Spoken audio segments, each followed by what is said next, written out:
Good morning, everybody. How are you today? I have to talk loud because my microphone is very low and my voice is low. So today's video is on the United States forces, um, forces able to use force against the caravan that's coming up to the American border through Mexico and Honduras and things.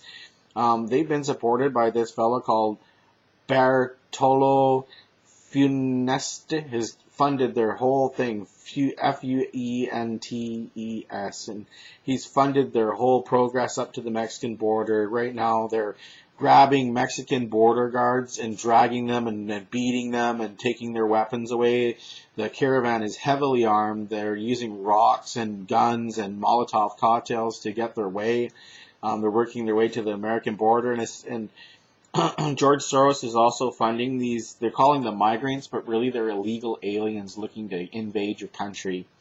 He's funding them to the tune of $500 million. All of the illegal immigrants at this point in time, he's redoubling his efforts. So if the police have to use force, you can see the reason why these people are extremely violent. And they have to be stopped before they enter the country illegally. You can't have people entering your country illegally because you don't know what diseases they may have or what illnesses, and it's a burden on the taxpayers. It's a burden on your society as a whole.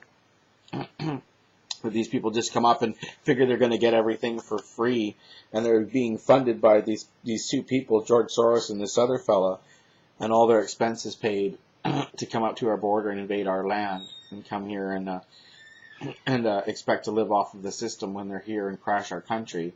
You see, because once you have so many people, your government only puts aside a budget every year for the homeless and the hungry and the poor to hand out food stamps or whatever, and it can't afford any more people than what's already on there, and they're going to flood the system, which will crash the system because it won't be able to support the people that it already has, let alone them. And that's not fair to the people who are handicapped or disabled or mentally ill or who've been in a car accident or whatever, where they need that food stamps, or they're poor and they can't get a job. So that's not good for them either. So that's basically it. You know, when they get here, what's going to happen is if they start to be violent with the military and the police, they've already been cleared for use of force, and it'll probably be live ammunition that they shoot them with, and it'll be a big border crisis on the border where people will be hurt.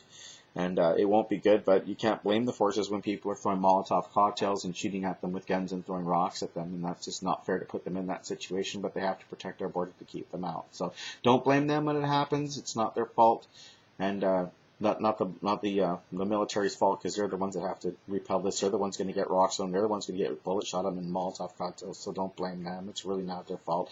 They're just doing their job. And if these people if you're one of these people, if you're wise, because you're going to go up against martial law and they will shoot you. That's their job. I would turn and go the other way and wouldn't be involved at all. If you're any brain in your head, you stay away from those soldiers. They'll bloody well shoot you. If you're in that caravan, adios, buddy. Get out of there, because they're going to shoot. That's their job.